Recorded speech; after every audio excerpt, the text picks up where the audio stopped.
Sir बिना video lecture देखे काम नहीं चलेगा। ईमानदारी से दिल पे हाथ रख के कहिए, मम्मी पापा को याद करके, आपने पिछला क्लास में पढ़ाई नहीं की है। पढ़ाई कहाँ होगा, इस तरीके से बातचीत में होगा, हंसी मजाक में होगा। ईमानदारी से बोलिए, होगा नहीं होगा। हो सकता है किसी को बुरा लगे तो दो गाली भी नीचे दे दीजिए, लेकिन गाली दे के दिल पे हाथ रख के बोलिए कि क्या बिना वीडियो लेक्चर देखे काम होगा, बिना क्लास किए काम होगा। हो सकता है कि आज का जो ये वीडियो है काफ़ी लंबा बन जाए, क्योंकि आज जो है संस्कृत में 100 नंबर कैसे लाते हैं उसका एकदम राज खोलने वाले। और एक और बात बता देते हैं, ये मान के आपको ये राज बताने जा रहे हैं कि तो डियर स्टूडेंट, आपका बहुत बहुत स्वागत है। आप देख रहे हैं मास्टर साहब और हमारा नाम है आयुष। तो स्टूडेंट, आज का जो ये वीडियो है आप सभी class 10th Sanskrit board exam देने वाले स्टूडेंट के लिए बहुत ही ज्यादा जरूरी है, क्योंकि आज के इस वीडियो में जिस टॉपिक पे हम बात करने वाले हैं उसका नाम है संस्कृत बोर्ड एग्जाम का प्रिपरेशन कैसे करें और किस तरीके से करना चाहिए, ताकि बोर्ड एग्जाम में एकदम 100 आउट ऑफ 100 मार्क्स आपका संस्कृत में आए। तो जो भी नए बच्चे हैं चैनल को सब्सक्राइब करके बेल नोटिफिकेशन दबा लीजिए और शामिल हो जाइए फूफा जी की क्लास में। तो चलिए स्टूडेंट, स्टार्ट करते हैं आज का जो टॉपिक है उसको। अब टॉपिक को स्टार्ट करने से पहले एक जरूरी बात आपको बता देते हैं। आप में से बहुत सारे अभी ऐसे स्टूडेंट होंगे जो अभी तक संस्कृत का कुछ भी पढ़ाई नहीं किए होंगे, या थोड़ा बहुत पढ़े भी होंगे तो भूल गए होंगे। और सबसे जरूरी बात, क्लास 10th में ही पहली बार संस्कृत पढ़ने आप आए हैं और आपको 1-2 क्लास का भी बेसिक कुछ भी पता नहीं है, तो सर किस तरीके से बोर्ड एग्जाम का प्रिपरेशन किया जाए, बिल्कुल टेंशन नहीं लेना है। आप अगर नए बच्चे हैं जो हमको नहीं जान रहे हैं तो एक बात जान लीजिए, संस्कृत में आपके हर प्रॉब्लम का सॉल्यूशन हमारे पास है। बस आपको पेशेंस से जो बोल रहे हैं उस काम को करना है। और जो पुराने स्टूडेंट हैं या जिनके भैया दीदी हमसे पढ़े हैं तो वो तो जान ही रहे। तो चलिए करते हैं स्टार्ट। देखिए, जैसा कि आप एक बात जानते हैं कि संस्कृत में जो है, एक चीज आपको बता दें कि कोई भी लैंग्वेज का जो सब्जेक्ट होता है, जैसे हिंदी ले लीजिए, संस्कृत ले लीजिए, इंग्लिश ले लीजिए, उसमें क्या होता है कि बेसिक जो है मजबूत रहना काफ़ी ज़्यादा इंपॉर्टेंट है। ठीक, तो अब आपको क्या करना है, सबसे पहले जब आप बोर्ड एग्जाम का प्रिपरेशन स्टार्ट कर रहे हैं, संस्कृत बोर्ड एग्जामिनेशन का, तो जैसे जैसे कह रहे हैं ठीक उसी तरीके से कीजिएगा। सारा चीज़ आपको बताएंगे कि कहाँ पे आपको बेसिक में दिक्कत होगा, कैसे उससे निपटना है, सब कुछ आपको बताएंगे। तो चलिए अब स्टार्ट करते हैं और आपको बताते हैं कि किस तरीके से आपको प्रिपरेशन करना है। तो एक बात बताते हैं, एकदम मान रहे हैं कि आप एकदम 0 पॉइंट पे खड़े हैं, एकदम 0 लेवल पे हैं, और वहां से किस तरीके से आपको 100 मार्क्स का जो सफर है उसको तय करना है वो बताते हैं। ठीक, तो जो भी नए बच्चे हैं बिल्कुल भी आप टेंशन नहीं लीजिएगा। हर साल आपके भैया दीदी और सीनियर का फुल मार्क्स आता है, आप किसी से भी पूछ सकते हैं। ठीक, और 95 से नीचे तो यहाँ आएगा ही नहीं संस्कृत में, ये बात दिमाग में बैठा लीजिए। ठीक है, और मेहनत कर दीजिएगा तो 100 तो आता ही, आपका भी आएगा। चलिए, अब संस्कृत में क्या होता है कि सबसे पहले जो आपको टॉपिक कंप्लीट करना है उसका नाम है अनुवाद। हो सकता है कि आपके स्कूल के टीचर अनुवाद से स्टार्टिंग नहीं कराए हों, इसी वजह से आपका नंबर कटता है संस्कृत में। अब ये भी बताएंगे कि क्यों अनुवाद से ही स्टार्ट करना चाहिए, बिल्कुल टेंशन नहीं लीजिए। तो सबसे पहले जो टॉपिक स्टार्ट करना है उसका नाम है अनुवाद। अब आप कहेंगे कि सर ये बात तो ठीक है कि अनुवाद स्टार्ट करना है, सर क्या उसमें पढ़ने, कुछ तो समझ ही नहीं आता है। सब बताएंगे कि कौन सा वीडियो देखना है, कौन सा क्वेश्चन करना है, आपका जो वो बेसिक वाला डाउट है, मतलब कि कुछ आपको आता ही नहीं है, उसको कैसे ठीक करना है, सब बताएंगे। पेशेंस के साथ रहिए। सबसे पहले आपके मन में क्वेश्चन उठेगा कि सर आप ये क्यों बोल रहे हैं कि सबसे पहले अनुवाद को ही करना है। तो सुन लीजिए, अनुवाद जो है वो बोर्ड एग्जाम में 5 नंबर का आता है। तो सर 5 नंबर का तो और भी बहुत सारा टॉपिक आता है, वही क्यों ना स्टार्ट करें, अनुवाद को ही पहले क्यों करें। तो सुन लीजिए क्यों। देखिए, अनुवाद अगर आपका बेहतर ढंग से कंप्लीट हो गया तो इसमें तो 5 में 5 आपका एकदम फिक्स हो जाएगा। ये बात कंफर्म रख लीजिए कि 5 नंबर आपका इसमें फिक्स हो जाएगा। अगर आपका अनुवाद एकदम बेहतर है तभी आपका चित्रलेखन में भी पूरा पूरा नंबर आएगा, क्योंकि जब बोर्ड एग्जाम की कॉपी चेक करते हैं तो चित्रलेखन में बच्चा सबका सेंटेंस सही रहता है, लेकिन बीच बीच में अशुद्धि बहुत रहता है, गलत बहुत चीज लिखा रहता है। तो कैसे ठीक होगा, अनुवाद से। वाच्य एक टॉपिक आपको पढ़ना है, इंग्लिश में उसको कहते हैं वॉइस। और उसी का दूसरा टॉपिक पढ़ना है अशुद्धि संशोधन, जिसको इंग्लिश में एरर करेक्शन के नाम से जाना जाता है, वो ले लीजिए। उसके बाद आपका पत्र हो गया, सेमुसी बुक का क्वेश्चन आंसर हो गया, प्रश्न निर्माण हो गया, यानी कि जितने भी ग्रामर के टॉपिक हैं संधि को छोड़ के, वो सब कुछ सारा टॉपिक अनुवाद पर ही डिपेंड है। तो ये बात आप मान लीजिए कि अनुवाद को कंप्लीट करने से 5 नंबर तो आपका इधर कंप्लीट होता ही है, साथ में बाकी जो ग्रामर का 40 नंबर का टॉपिक है और सेमुसी बुक का मिला के वो भी आपका कंप्लीट हो जाता है। तो सबसे पहले जिस टॉपिक को गपचना है उसका नाम क्या है? अनुवाद है।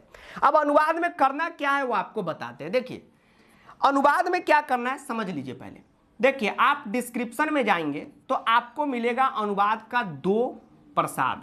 सबसे पहले बउआ आपको मिलेगा 1 शॉट वीडियो, ठीक है, और दूसरा आपको मिलेगा प्ले लिस्ट। दूसरा क्या मिलेगा? प्ले लिस्ट मिलेगा। अब आप कहेंगे कि सर इसमें से कौन देखे, कौन बेहतर होगा? तो देखिए एक बात आपको हम बताएंगे कि अगर आपके पास टाइम है तो पढ़ाई तो कोई करना कोई पाप तो है नहीं जी सर, ये तो अच्छी बात है, तो आप प्ले लिस्ट को फॉलो कीजिए अगर आपके पास भरपूर टाइम है तो। अब आप कहेंगे कि सर टाइम नहीं है, थोड़ा इधर उधर में रहते हैं, बाबू सोना में रहते हैं और कोचिंग वगैरह भी है, तब आप क्या काम कीजिए 1 शॉट वीडियो को देखिए। और 1 शॉट वीडियो से भी आपको एकदम अच्छे ढंग से समझ आ जाएगा, क्योंकि इसमें भी सारा चीज अनुवाद का बेसिक से आपको बता दी है। प्लेलिस्ट देखिएगा तो और अच्छा रहेगा। लेकिन जब अगर आपने अभी डिसीजन ले लिया कि सर हम 1 शॉट ही देखेंगे, तो 1 शॉट देखिएगा। अगर 1 शॉट में आपको लगे कि ना 1 शॉट से मेरा काम नहीं चलने वाला है, ऐसे तो काम आपका चल जाएगा, तो आप प्लेलिस्ट में जो टॉपिक में अनुवाद का प्रॉब्लम होगा उसको देख लीजिएगा। तो सबसे पहले वीडियो लेक्चर देख के इस टॉपिक को कंप्लीट कीजिए। अब आप कहेंगे सर बिना वीडियो लेक्चर देखे काम नहीं चलेगा, कैसे चल जाएगा? एक तो आपको सिलेबस है वो भी पढ़ना है, साथ में ईमानदारी से दिल पे हाथ रख के कहिए मम्मी पापा को याद करके आपने पिछला क्लास में पढ़ाई नहीं की है, तो सब जो है यहाँ पर जितना बेसिक वगैरह है सब पढ़ना है। तो पढ़ाई कहाँ होगा? इस तरीके से बातचीत में होगा, हंसी मजाक में होगा, ईमानदारी से बोलिए। होगा नहीं होगा, हो सकता है किसी को बुरा लगे तो 2 गाली भी नीचे दे दीजिए, लेकिन गाली दे के दिल पे हाथ रख के बोलिए कि क्या बिना वीडियो लेक्चर देखे काम होगा? बिना क्लास किए काम होगा? नहीं होगा, ठीक। और वो भी क्लास नहीं है स्कूल वाला कि आए अनुवाद बालक खाता है, बालक जाता है, बालका, वैसा वाला नहीं, एकदम 0 लेवल से बताएं। अनुवाद जो है क्लास 5 से स्टार्ट होता है, तो एकदम क्लास 5 लेवल से आपको बताएं। और अनुवाद में 10th में कुछ सिलेबस ही नहीं है, तो सर बहुत बढ़िया, नहीं पढ़ेंगे, लेकिन क्लास 7, 8, 9, 10 ये 4 क्लास का अनुवाद का सिलेबस CBSE अंकल का एकदम सेम टू सेम है, ठीक है। तो आप अगर पिछला क्लास में पढ़े होंगे, सारा चीज याद होगा, तो फटाक से 1 शॉट देख के एक बार रिवीजन मार दीजिए, हो गया आपका अनुवाद का काम। लेकिन ध्यान रहे आपका पत्र लेखन में भी स्कूल में एग्जाम हुआ होगा, डाउट है ना, वो भले हेल्प लेके चीटिंग करके बना लिए हो अलग बात है, बोर्ड में वैसा नहीं होता है। स्कूल एग्जाम बोर्ड एग्जाम में जमीन आसमान का फर्क है, ये बात समझ के रखिए। तो वो बात छोड़िए, आपसे बना है पत्र? नहीं सर। चित्र बना है पूरा सही सही? नहीं सर, किसी भी तरह बना लिए। तो वो सब काम ना हो, अनुवाद को कंप्लीट कीजिए। तो सबसे पहले आप क्या करेंगे? वीडियो लेक्चर को देख लेंगे। अब जो है आगे चलते हैं। अब जो है जैसे ही आपका अनुवाद पे ढाबा बोल दे आप, उसके बाद क्या करना है उससे पहले एक बता देते हैं जरूरी बात। जैसा कि आप जानते हैं कि इस बार संस्कृत में 2 ठो बोर्ड एग्जाम होगा। सर ये क्या धक्का दे रहे हैं हमको, दिल पे धक्का नहीं दे रहे हैं। एक होगा अपना सेमुसी बुक का बोर्ड एग्जाम और एक होगा आपको मनिका बुक का बोर्ड एग्जाम। एकदम ऑप्शन है, जिस भी स्टूडेंट को जो मन उस पे बोर्ड एग्जाम देना है। लेकिन आपके स्कूल में जो बुक पढ़ाई हो रहा है आपका बोर्ड एग्जाम उसी बुक से होगा, ठीक है।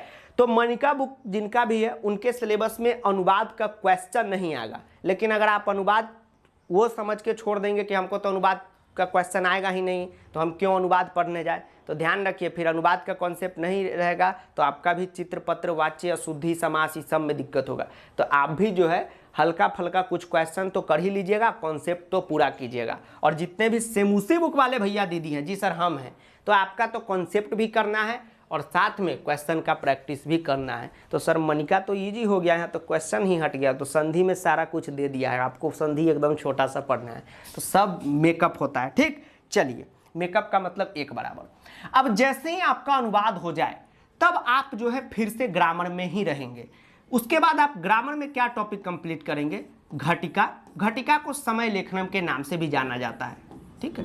घटिका को समय लेखनम या लेखन भी आप कह सकते हैं के नाम से भी जाना जाता है। घटिका जैसी हो जाए उसके बाद आप कंप्लीट कर लीजिए संधि। तो घटिका तो आपका ऐसे भी पढ़ ही लिए हुए होंगे, बिना वीडियो देखे भी काम चलेगा, लेकिन घटिका में बोर्ड एग्जाम में क्या होता है, किसी भी बच्चा का फुल नंबर नहीं आता है। सर इतना आसान टॉपिक में, हाँ, क्योंकि लिखने में गड़बड़ कर देता है। चतुर्बादने को चू कुछ लिख देता है, द्वादश बादने को दुया दस लिख देता है, तो नंबर यहाँ पे कटता है। तो इसको भी कर लीजिएगा, ठीक है। हाँ, अब जो है संधि का एक बात आपको बताते हैं, ध्यान से रखिए। देखिए संधि जो है इस बार नो एमसीक्यू, पहले एमसीक्यू में आता था, इस बार एमसीक्यू में नहीं आएगा। तो सर ये तो बहुत गलत बात है, तो इस बार समास एमसीक्यू में आएगा। तो ग्रामर का संधि और घटिका, यही जो दो टॉपिक है, ये एमसीक्यू में नहीं आएगा। तो घटिका तो बहुत इजी होता है, तो संधि में जो है क्वेश्चन जो है इस बार थोड़ा सा मुश्किल पूछेगा। तो इसीलिए बता रहे हैं कि संधि का तो एकदम वन शॉट तो देख ही लीजिएगा एग्जाम से पहले, और एग्जाम से 1-2 दिन पहले देख रहे हैं तो वन शॉट ही देख लीजिए। लेकिन कोशिश कीजिए, कोशिश नहीं करना है, एकदम देखना ही है। संधि जो है वो डिटेल प्लेलिस्ट से आप क्या करेंगे, फॉलो करेंगे। तो अभी जो है, अभी तो सेशन स्टार्टिंग हुआ है आपका, तो जितना भी पुराना वीडियो है तत्काल में अगर अभी आपको काम है तो उसी को देखिए। बाकी एकदम लेक्चर जो है एकदम मजे मजे में आ रहा है, एकदम नया लेक्चर आपके सिलेबस के अकॉर्डिंग, तो उसको आप फॉलो कीजिएगा। लेकिन संधि में आप प्लेलिस्ट को ही फॉलो करेंगे, आपका काम हो जाएगा। उसके बाद एक बात ध्यान में रखना है, संधि और सभी टॉपिक का हम बता रहे हैं कि जितना भी प्रश्न वीडियो में करा रहे हैं, प्रश्न का मतलब होता है क्वेश्चन, उसका आप एकदम जम के प्रैक्टिस करें। और उसके बाद ये हर साल का जो मेन चीज है, जिससे ही सेम टू सेम क्वेश्चन आता है, और ये सिर्फ फेक नहीं रहे, ठीक है। किसी को लगता है कि सर बोर्ड में सेम टू सेम क्वेश्चन, ये तो पूरा फेक है, फेक नहीं है।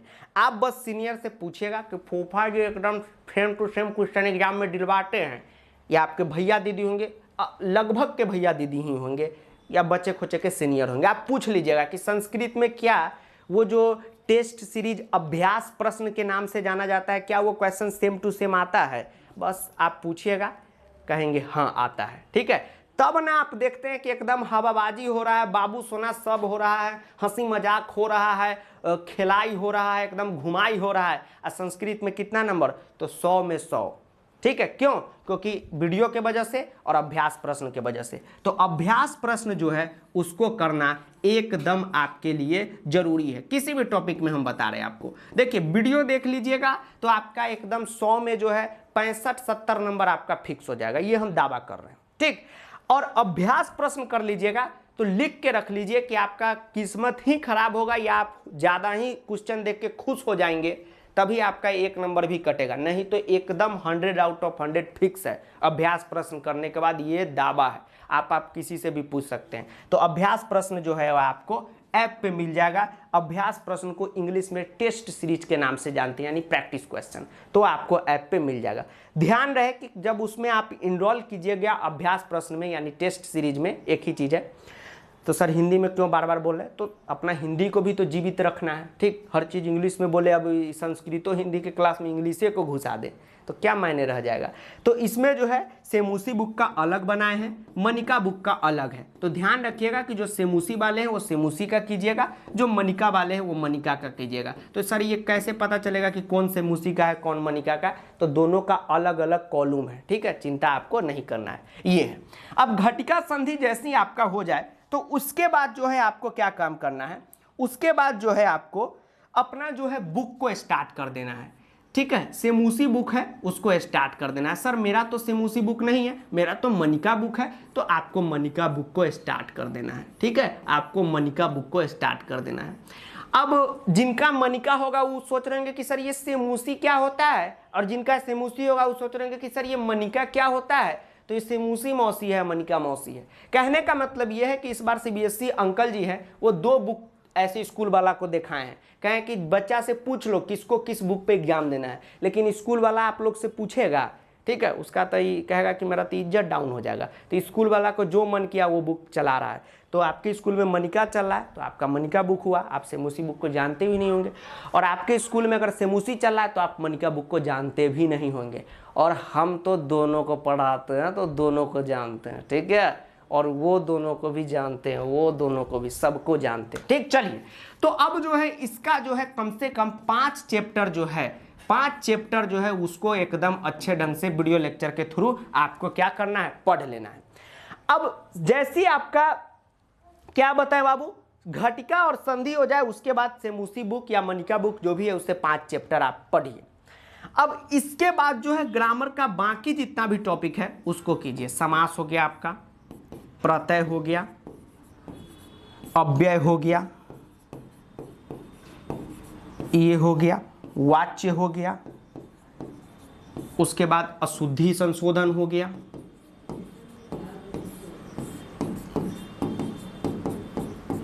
अब आपके मन में प्रश्न होगा कि सर ये बात तो समझे कि ये ग्रामर का टॉपिक आप लिखे हैं, ये क्यों बोले कि मनिका बुक और या जिनका सेमूसी बुक है ये पढ़ने के बाद ही ये करना चाहिए। तो बता देते हैं कि जब तक आप बुक नहीं पढ़े रहिएगा, अपना टेक्स्ट बुक जो भी आपका बुक है, तब तक आपको जो है समास समझ में नहीं आएगा।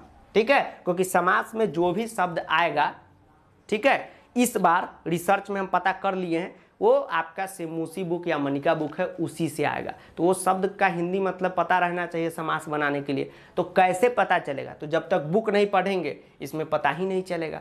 ठीक है, कहिएगा सर क्या लिख रहे हैं, कुछ नहीं बुझा रहा है। ठीक, ऐसे भी आप लोग का बेसिक जो है काफ़ी मजबूत है, समझ रहे, एकदम तंग है, तो एकदम करना है ना, एकदम जोश रखना है, और हम तो हैं ही आपके साथ, टेंशन नहीं लेना है। तो बुक कंप्लीट के बाद समास करना है, प्रत्यय करना है, अव्यय करना है, वाच्य करना है और अशुद्धि करना है आपको। हाँ, एक बात आपको ध्यान में बताते हैं कि वाच्य आप कंप्लीट कर लीजिएगा और उधर अनुवाद आपका कंप्लीट है, तो ये टॉपिक करने की भी जरूरत नहीं, ऑटोमेटिक आपका हो जाएगा। सर ये कैसे हो जाएगा, तो जैसे अशुद्धि संशोधन है तो इसको इंग्लिश में क्या कहेंगे, अशुद्धि का मतलब ईरर और संशोधन का मतलब करेक्शन करना, ईरर करेक्शन। तो ईरर करेक्शन आप पढ़ते हैं तो उसमें कोई कॉन्सेप्ट पढ़ने की जरूरत रहती है नहीं, noun pronoun verb adjective verb adverb आपका ठीक है तो बन गया। तो उसी तरह वाच्य और अनुवाद आपका ठीक है तो अशुद्धि संशोधन जिंगा लाला, ठीक है, इसको लगा डाला लाइफ जिंगा लाला, तो अशुद्धि संशोधन आपका एकदम फटाक से हो जाएगा। उसके बाद समास और प्रत्यय में आपको हम ये सजेशन देंगे कि प्रत्यय में आप वन शॉट देखेंगे तो काम आपका बहुत बेहतर ढंग से चल जाएगा, अगर टाइम नहीं तो डिटेल नहीं देखिए, लेकिन समास में आप प्लीज और प्लीज आप डिटेल वीडियो को देखेंगे तो ज़्यादा अच्छा रहेगा और ज़्यादा इफेक्टिव आप एग्जाम में रहेंगे। यही बोले, प्रत्यय में कोई दिक्कत नहीं है, आपके पास टाइम नहीं है, बिल्कुल वन शॉट के साथ ही आप जाइए। हम तो कहेंगे वन शॉट ही देखिए, डिटेल नहीं देखिए, लेकिन समास में डिटेल देखना जरूरी है। ठीक, ऐसा नहीं है कि सर डिटेल इसलिए बोल रहे हैं कि सर पैसा छाप देंगे, नहीं, जिस टॉपिक में जो चाहिए वो हम बता दे रहे हैं। हम अशुद्धि संशोधन भी चाहते तो आपसे डिटेल दिखवा लेते, हम बोले क्यों, क्योंकि आपका वाच्य जब कंप्लीट है, अनुवाद ही कंप्लीट है, तो ये तो फटाक से हो जाएगा, ये तो पढ़ने की भी जरूरत नहीं, तो काहे इसका वीडियो देखने जाइएगा। ठीक, इसका बस अभ्यास प्रश्न कर लीजिए काफी। हाँ, समास को बढ़िया ढंग से कीजिए। अब ये हो जाए जैसी, तो सेमूसी बुक का और मनिका बुक का जितना जो चैप्टर बाकी है उसको फटाक से कर लीजिए। अब जो है सभी चैप्टर, यानी कि हिंदी में बोले तो सभी पाठ को कंप्लीट कीजिए, सभी पाठ जो है आपका एकदम कंप्लीट रहना चाहिए। ठीक, अब जैसे ही आपका सारा पाठ यानी कि चैप्टर कंप्लीट है तो उसके बाद आपको क्या करना है, चैप्टर से जितने भी चीज पूछे जा रहे हैं उसको कर लेना है। जैसे प्रश्न निर्माण, ठीक, प्रश्न निर्माण का बस आपको कीम शब्द रूप याद रहना जरूरी है। क्वेश्चन कैसे बनाते हैं ये आपको वीडियो में पता चल जाएगा, काफी है उतना कर लीजिएगा। ठीक, और उसके बाद क्वेश्चन जो दे रहे हैं उसको ऐप पे एकदम लगा लीजिएगा, एक भी नंबर आपका इधर उधर नहीं होगा और सेम टू सेम क्वेश्चन आएगा। ठीक है, और लेवल तो सेम टू सेम आएगा, तो लेवल का क्या टेंशन लेना। अगर वो अभ्यास प्रश्न आप सारा बना लिए, एक बार अटेम्प्ट कीजिए, 2 बार कीजिए, आपका एक्यूरेसी एकदम 90% मेंटेन हो रहा है और आपको लग रहा है कि सब क्वेश्चन तो ऐसे हम फूक मार के उड़ा देंगे, तुम है जो फूक हट हट, हमको तेज समझता है, एकदम ये वाला लेवल हो रहा है, तो एकदम फिक्स है कि आपका बोर्ड में 100 में 100 आएगा। प्रश्न निर्माण कर लीजिए, प्रश्न उत्तर कैसे लिखते हैं ये जो है आपको अगर नहीं आता है तो ईमानदारी से बता दीजिएगा कि हाँ सर हमको क्वेश्चन आंसर संस्कृत में लिखने नहीं आता है, तो इसका हम वीडियो बना देंगे। ये आपको टीचर कोई भी नहीं सिखाएंगे, लेकिन हम आपसे प्रॉमिस किए हैं कि एक एक चीज़ बताएंगे। तो एक एक चीज़ में जब आप पढ़िएगा तो देखिएगा, जो नहीं पढ़े होंगे अभी तक एक भी टॉपिक हमसे, उनको बता देते हैं कि वर्ण जो होता है वो क्लास 1 में पढ़ाई होता है, नर्सरी में, वहाँ तक बताएं, तो कोई टेंशन नहीं लिए। कोई भी वीडियो खोलिएगा एकदम जीरो लेवल, और यह मान के ही पढ़ाएं कि आपका पिछला कुछ भी कंप्लीट है, और कुछ भी का मतलब आपको क ख ग घ भी ठीक से याद नहीं है, याद ही नहीं है, याद जिनको कमेंट में लिखे तो समझे, ये कर लेना है। उसके बाद उचित अर्थ का जो वर्ड मीनिंग है ये हम क्वेश्चन आपको दे देंगे, बस उतना ही कीजिए काफ़ी है, ठीक है। इसमें कोई पढ़ने उढ़ने की ज़रूरत नहीं है, हो जाएगा आपका काम, ठीक, ये कर लीजिए। उसके बाद सर घटनाक्रम का क्या करें, तो घटनाक्रम जो है उसका मतलब होता है स्टोरी। तो घटनाक्रम जो है आपका कब बेहतर बनेगा, सही सही जब आपका चैप्टर थॉरली पढ़ा रहेगा। अब यहीं पे बताते, देखिए अभी तो यूट्यूब पे वो ज़माना नहीं आया, धीरे धीरे हो सकता है कि आपके बोर्ड एग्जाम आने तक ऐसा ज़माना आ जाए कि एक के मिनट में, 1 मिनट नहीं 20 से 30 सेकेंड में शॉर्ट्स वीडियो में आपको पूरा चैप्टर का कहानी बता दे। कि बुद्धिमती एक लेडीज थी, वो अपने दोनों बच्चों के साथ पिता के घर जा रही थी, शेर आया, शेर खाया, बुद्धिमती मार दी, ठीक है। तो अगर आप सोचेंगे, आप तो सोचेंगे अरे सर ये तो बढ़िया से कहानी समझ में आ गया, हम अब बना देंगे, लेकिन आपसे घटनाक्रम नहीं बनेगा। क्यों? क्योंकि घटनाक्रम जो है वो बुक का लाइन लिखा रहेगा, तो इसीलिए घटनाक्रम बने इसलिए बुक को थॉरली पढ़ना है, ठीक है। नहीं तो 30 सेकेंड का हम भी नहीं बना देते, आप लोग को तो और खुशी होती कि हम बनाते, कि सर बनाए हैं, ठीक है। आप लोग कहते रहते सर वो 40 सेकेंड में वो आदमी बना दिया है, अभी बना दीजिए।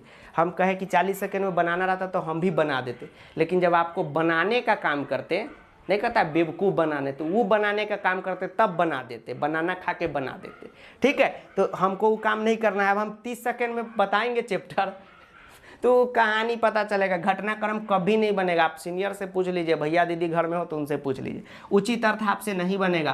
प्रश्न निर्माण आप प्रश्न उत्तर भी, प्रश्न उत्तर घींच घाँच के बन जाएगा, झूठ क्यों बोलेंगे आपसे, लेकिन प्रश्न निर्माण आपसे नहीं बनेगा। तो ये कर लीजिए। अब जैसे ही आपका ये टॉपिक कंप्लीट होता है, अब आगे बढ़ते हैं। अब इतना काम हो जाए, हम समझ रहे हैं, वो आएगा मन में कि सर 3 टॉपिक तो आप भूल गए, भूले कुछ नहीं है, सब याद है हमको। अब ये जो टॉपिक कंप्लीट आपका हो जाएगा तो ये हुआ 60 नंबर, यानी कि 60 मार्क्स का प्रिपरेशन। अब बाकी का 20 मार्क्स का प्रिपरेशन जो करना है उसको कैसे करना है, तो सर बाकी का 20 मार्क्स, सर ये क्या होता है बताइए। तो देखिए इसका नाम होता है रचनात्मक कार्य। सर रचनात्मक कार्य मतलब क्रिएटिविटी वर्क। रचनात्मक का मतलब हुआ क्रिएटिव और कार्य का मतलब हुआ वर्क। तो किसी भी चीज में क्रिएटिविटी कब आएगी, जब आप शुरू से ही उस काम में लगे रहेंगे। जैसे मान लीजिए कि अगर स्वेटर बुनना हो तो जो घर की बहनें हैं, माताएं हैं, वो ज़्यादा परफॉर्म करेगी जेंट्स के मुकाबले, यानी लड़कों के मुकाबले। क्यों? अगर आपको अभी स्वेटर बुनने दे दे, आपको आएगा? नहीं आएगा। क्यों नहीं आएगा? क्योंकि आपका शुरू से वो हैबिट नहीं है। उनका हैबिट है तो बहुत सारा डिजाइन भी बना देंगे उसमें। तो रचनात्मक उसी को कहते हैं क्रिएटिविटी। तो क्रिएटिविटी कैसे आया? सही पकड़े, प्रैक्टिस से आया। तो ये जो टॉपिक है इसका नाम ही सीबीएसई अंकल कहते हैं रचनात्मक कार्य, जो नीचे लिखने वाले, यानी कि जो जितना इसमें प्रैक्टिस करेगा उसका उतना ही नंबर आएगा। अब कोई आके सोचेगा कि ये टॉपिक एग्जाम से एक रात पहले या सुबह में ही देख के चले जाए, नहीं हो पाएगा। हाँ, जैसे संधि है, वो सुबह में, एग्जाम के सुबह में भी आप वीडियो देख के चले जाएंगे, रूल आपको याद है, क्वेश्चन बन जाएगा। झूठ क्यों आपसे बोले। लेकिन आप सोचेंगे कि पत्र लेखन आए और सुबह में ही एग्जाम के देख के चलेगा, तो फिर बाबू दिक्कत होगा। एक बात समझ के रखिए, पत्र लेखन 5 नंबर का, चित्र लेखन 5 नंबर का। वो मीना बाजार लगता है ना, पत्र लेखन क्या बोलते हैं, इसको लीजिए 5 रुपया, 10 रुपया का जमाना है बे, 1 पाउंडर लीजिए 10 रुपया लिए। तो ये चित्रलेखन आपका हुआ मीना बाजार में 5 रुपया का। उसके बाद है अपठित। अपठित जो है वो 10 नंबर का। अब ये तीनों टॉपिक होता क्या है वो आपको बताते। देखिए होता क्या, ध्यान से समझिए, ध्यान से समझिए। देखिए पत्र लेखन 5 नंबर का आएगा। तो इसमें क्या है कि जब तक आप 10 पत्र का प्रैक्टिस नहीं कर लेंगे तब तक आपका इसमें पूरा नंबर लाने का चांस जो है घट जाएगा। क्योंकि ये ऐसा टॉपिक ही नहीं है कि आप 1 घंटा पहले आए आपको सिखा के भेज दे। जैसे संधि का बताएं तो एग्जाम से आपका 10 बजे से आप 8 बजे देख के चले जाइए, आपको सारा क्वेश्चन संधि का बन जाएगा। उससे पहले आप देखे हो वीडियो, ना देखे हो, कोई दिक्कत नहीं। लेकिन पत्र लेखन में ऐसा नहीं है। सर क्यों? क्योंकि पत्र लेखन में क्या क्वेश्चन आएगा वो किसी को पता नहीं है। तो सर कहीं ऐसा कुछ वैसा क्वेश्चन ना पूछ दे, ऐसा नहीं होता है, ठीक है, वही लेवल क्वेश्चन का रहता है। प्रिंसिपल को लेटर लिखने का, ये छुट्टी का, शादी में जाना है उसका छुट्टी, दोस्त को लिखना, माता पिता को लिखना, भाई बहन को लिखना, यानी पत्र में जो है बाबू अभ्यास की जरूरत है। तो आप इसका तो वीडियो देखिएगा ही, वीडियो देखने से आपको आइडिया लगेगा कि किस तरीके से क्वेश्चन किया जाता है। तो वीडियो में 3-4 क्वेश्चन का प्रैक्टिस करा दिए, सारा प्लेलिस्ट आपको नीचे में मिलेगा। बाकी अभ्यास आप कर लीजिएगा एप्लीकेशन पे जो क्वेश्चन दिए उससे, एक भी आपको पत्र में दिक्कत नहीं होगा, ना क्वेश्चन आपका छूटेगा। उसके बाद दूसरा जो टॉपिक है चित्रलेखन, ये भी रचनात्मक का है। इसमें क्या होता है, 5 लाइन लिखना रहता है, 5 लाइन एकदम शुद्ध लिखना रहता है। अभी आप देखिएगा लगातार एक संयोग बन रहा है कि जो चित्र वीडियो में कराएं और अभ्यास प्रश्न में दिए वही सीबीएसई के ऑफिशियल सैंपल पेपर में भी आ जाता है और लगातार बोर्ड एग्जाम में भी सेम टू सेम आ रहा है। तो इस बात से ही पता चलता है कि कोई भी चीज़ को छोड़ना नहीं है। या आप अपने सीनियर और भैया दीदी से पूछिएगा, बार बार तारीफ नहीं कर रहे, कोई ना समझे कि सर अपना तारीफे के पुल बांध रहे हैं, ऐसा नहीं है। ये बता रहे हैं कि आपको जो डर अंदर में बना हुआ है उसको खत्म कर दीजिए, आप सही जगह पे आ चुके हैं, ठीक है, सही जगह पे आ चुके हैं, ठीक, कोई टेंशन नहीं लेना, इसलिए बता रहे हैं। तो चित्रलेखन में वीडियो देखिएगा, क्वेश्चन कीजिएगा और जितना इंपॉर्टेंट लाइन बताएं उसको रट लीजिएगा, काफ़ी है। उसके बाद है अपठित। अपठित का मतलब होता है अनसीन पैसेज। तो ये 10 नंबर का पूछता है, तो काफ़ी इसको बहुत बच्चे क्या करते हैं, दिल पे हाथ रख के बोलिएगा, अभी स्कूल एग्जाम में भी आपके होंगे। अपठित जो है ये बच्चा सब घर पे प्रैक्टिस नहीं करता है, पहली बार ही जाते हैं स्कूल एग्जाम हुआ या बोर्ड एग्जाम हुआ तो वहीं पे ये ट्राई करते हैं, घर से एक भी प्रैक्टिस करके नहीं जाते, यस सर नहीं जाते हैं। तो इसीलिए तो इसमें कभी 7 नंबर कभी 8 नंबर आपका आता है, जबकि 10 में 10 लेना है, ठीक। 100 नंबर का मतलब क्या हुआ, कहीं से भी 1 नंबर नहीं कटना चाहिए, ठीक है। तो इसका जो भी है आप प्रैक्टिस करेंगे, ठीक। वीडियो देख के भाषिक कार्य इसका कैसे करते हैं ये देख लेंगे तो आपका काम यहाँ पर हो जाएगा। तो इतना काम जो है आपको करना है। उसके बाद एक छोटा सा टॉपिक बच जाता है अन्वय भावार्थ, जो बहुत जरूरी है। तो जब आपका सारा चीज कंप्लीट हो जाएगा तो ऐसे आइएगा, नहा धो के वीडियो को ऑन कीजिएगा, आपका अन्वय भावार्थ हो जाएगा, क्योंकि उसमें एमसीक्यू है, कोई भी टेंशन आपको नहीं लेना है। तो इसी तरीके से संस्कृत का पढ़ाई करना है, थोड़ा थोड़ा आप डेली करेंगे तो आपका काम हो ही जाएगा।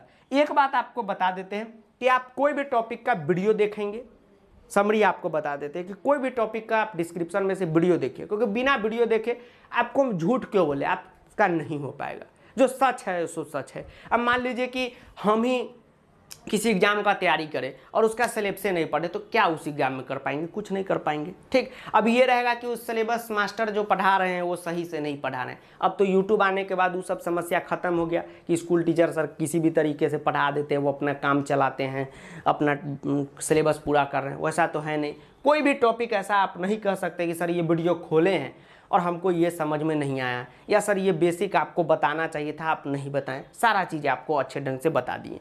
और जैसे जैसे आपका वीडियो कंप्लीट होते जाए ऐप पे जाइए, अभ्यास प्रश्न फटाफट कीजिए, उसमें गलती हो जाए तो उसी वक्त री अटेम्प्ट कीजिए और फिर से उसको सुधारिए। और बराबर वीकली उसमें आते रहिए, क्वेश्चन अनलिमिट है, जब जितना चाहे जब चाहे आप प्रैक्टिस कर सकते हैं, प्रैक्टिस करते रहिए, आपका काम जो है एकदम 100% हो जाएगा। अब लेकिन इतना में भी बहुत स्टूडेंट को दिक्कत होता है कि सर हम टॉपिक पढ़ते रहते, बहुत चीज़ हमके मन में उठता है, तो हम कैसे क्लियर करें। आपके पास कमेंट बॉक्स है, आप उससे क्लियर कर सकते हैं। जितना होता है मदद करते ही हैं, ठीक, जितना होता है रिप्लाई देते हैं, या आपके स्कूल के टीचर होंगे वो भी आपको हेल्प कर देंगे, लेकिन कोई दिक्कत नहीं है। इस सब चीज़ के लिए भी सारा चीज़ की आपका एक पर्सनली हम अपने गाइडेंस में आपका संस्कृत का प्रिपरेशन करा देंगे। उसके लिए हम प्रो बैच भी जो ऑफलाइन वाला था उसको ऑनलाइन में पूरी तरीके से शिफ्ट कर दिए और पर्सनली अटेंशन देके, ऐसा नहीं है कि आए पढ़ाए गए, एकदम पर्सनली एकदम होम ट्यूशन की तरह आपका कंप्लीट करा रहे।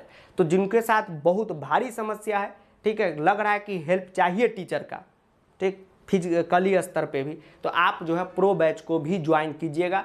प्रो बैच क्या है, फुल डिटेल वीडियो बना दिए हैं जिसका लिंक आपको डिस्क्रिप्शन में मिल जाएगा, ठीक है। तो एक बात आपको कहेंगे स्टूडेंट कि संस्कृत की आप बिल्कुल भी टेंशन नहीं लीजिएगा। बिल्कुल का मतलब होता है बिल्कुल भी नहीं। ये आपके मन में नहीं रहना चाहिए कि सर कैसे करें, क्या पढ़े नहीं पढ़े, जो कहे ना उतना कर लीजिए, बस काफ़ी है। और मार्केट में भी आपको बहुत सारा बुक मिलेगा, उस सब पे भी भरोसा नहीं करना है। सर क्यों, अभी आप मार्केट में जाएंगे तो वहाँ पे 10 ईयर क्वेश्चन का मिल जाएगा संस्कृत का, जो गलत बुक है। अब आप कहेंगे सर कैसे प्रूफ कर दीजिए, तो आपको बताते हैं कि जैसे ये सेमूसी बुक है ना, ये 5 साल भी नहीं हुआ इसको आए हुए बोर्ड एग्जाम में, 3 साल से लागू ही हुआ है। पहले मनिका बुक पढ़ाई होता था जो वो अब आ गया, उससे पहले एक और भास्वती था, ठीक है। तो 10 साल कहाँ पॉसिबल है, अभी तो 1 साल कोरोना में एग्जाम नहीं हुआ, ठीक है। तो कंफ्यूज मत होइएगा, जो वीडियो में पढ़ाएं उसको पढ़िए और रिसर्च करके जो क्वेश्चन दिए हैं उसी का प्रैक्टिस कीजिए, इधर उधर के चक्कर में नहीं रहिए। बाकी आपके लिए क्वेश्चन आ चुका है, सिंपल पेपर भी आने वाला है और नया वीडियो भी आने वाला है। तो एकदम संस्कृत के लिए वो कहते हैं ना, चद्दर तानिए और सो जाइए, सब कुछ हम पे छोड़ दीजिए, कोई दिक्कत आपको नहीं होगा। एक एक यहाँ पर तारीफ नहीं कर रहे हैं, ये स्ट्रेटजी वीडियो है तो बहुत सारे न्यू स्टूडेंट आएंगे, उनको बता रहे कि सिर्फ सिलेबस ही नहीं कंप्लीट कर रहे हैं। आप वीडियो देखिएगा, चाहे आप स्ट्रेटजी देखेंगे, एक एक टॉपिक पे फोकस कर रहे हैं। ऐसा नहीं कर रहे कि सबका वीडियो ही देखना है, आपको बता दिए किसका नहीं भी देखेंगे तो काम चलेगा, किसमें क्या करना है, किसमें किस तरीके से मेहनत करना है, सब आपको बता दिए। अब जो है आपके मन में होगा कि सर एनसीईआरटी बुक का जो क्वेश्चन है उसका क्या, तो वो आप देखिएगा फटाफट हो जाएगा। लेकिन एनसीईआरटी बुक का क्वेश्चन वैसे भी बहुत क्वेश्चन है आउट ऑफ सिलेबस हो चुका है, तो आप तो स्टूडेंट हो, आप देखेंगे तो आपको पता नहीं चलेगा, वो हम टीचर का काम है। तो आप टेंशन नहीं लीजिए, जैसे ही आपका ये कंप्लीट होता है तो एनसीईआरटी का एक पूरा मैराथन ही करा देंगे, जितना क्वेश्चन है वो सब करा देंगे। तो सर अभी करा दीजिए, तो पहले ये कंप्लीट कर लीजिए तब क्वेश्चन कराएंगे, ठीक। तो चलिए आज के लिए इतना ही। ये जो बातें किए हैं इसको जो है अपने दोस्तों के साथ भी शेयर करेंगे। मोहल्ले में जब आप चक्कर काट रहे होंगे या मोटरसाइकिल पे बैठ के हुर हुर कर रहे होंगे उस समय, मोहल्ले में सर दोस्त नहीं बना है तो 99% स्टूडेंट के पास आज बाबू सोना है, तो बाबू सोना के साथ भी शेयर करना है वीडियो को। और हर मोहल्ले में एक अंकल जी रहते हैं जो क्रिकेट का बॉल नहीं देते और क्रिकेट खेलने में डिस्टर्ब करते हैं, उनके साथ भी शेयर करना है। और तब तक के लिए जय हिंद, वंदे मातरम, आदाब, नमस्कार, सत श्री अकाल, प्रणाम, धन्यवाद। वीडियो को दोस्तों के साथ जरूर शेयर करना है, बाबू सोना के साथ भी शेयर करना है। नमस्कार, जय हिंद, वंदे मातरम।